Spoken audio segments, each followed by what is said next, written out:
Welcome to Game of the Day, where I randomize a date and play a game that came out on that same day.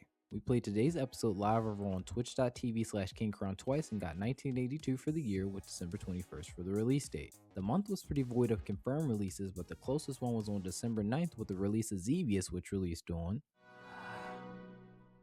Arcade's December 9th, 1982, Sharp X1 May 25th, and PC 8800 series, FM7 November 1st with Commodore 64 128 and Max of 1984, PC 9800 series in 1985, Amstrad CPC, Atari 7800 in 1986, ZX Spectrum, Atari ST, Apple II in 1987, Xbox 360 May 23rd, 2007, and the Wii on January 9th, 2009.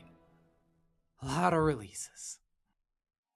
Xevious follows the player as a Sovalu pilot flying over Xevious enemy territory with the goal of destroying their base. You have two attacks, with one of them taking care of aerial combat as flying enemies approach you, and the other for dropping bombs on enemies below that attack you as well. The game did allow you to move in every direction to avoid attacks on screen, but you were only able to get about halfway up the screen before the game's invisible wall stopped you.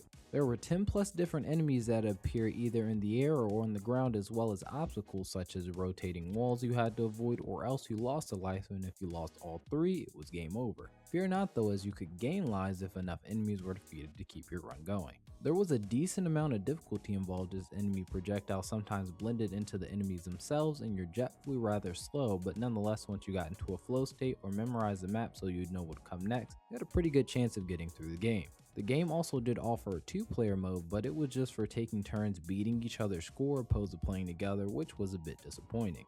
While the game was a perfectly fine top-down shooter for the 80s, as well as it was one of the first games in the scroller shooter genre, since it was an arcade title, it wasn't bound to the hardware limitations that consoles were, and it felt like it could have done a bit more, but it just didn't. For example, with the bomb mechanic, its aim was locked to your jet's position instead of being a separate stick to control it, but maybe it was done to make the game's controls a bit easier in the long run.